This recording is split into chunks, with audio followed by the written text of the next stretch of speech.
Baphume ngomningi abantu bezobhikisha emahhovisi ebhangi Standard eRosebank namhlanje bathi bafuna ukwazi ukuthi ingani leli ibhangi lisebenzisana ne-East African Crude Oil Pipeline. We came here at 6 o'clock so that we could get into the building. Security hadn't set up yet and they weren't checking for admission. We did that to basically get a small group in and occupy that main entrance of the AGM to stop people from going in. Uqhubeke wathi leli ibhangi kumele liqaphe ukuthi lisebenzisana nobani.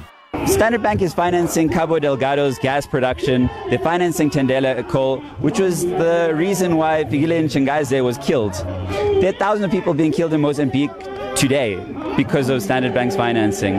So that's what we're here to call light to. They need to end their fossil fuel investments. They need to take a hit and record a loss on the existing loans.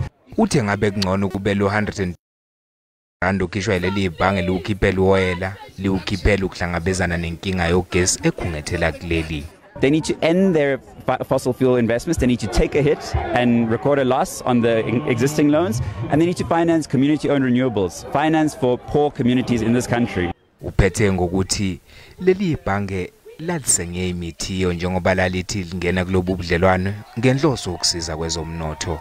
Silindo kuhle ngidi indaba ze SABC.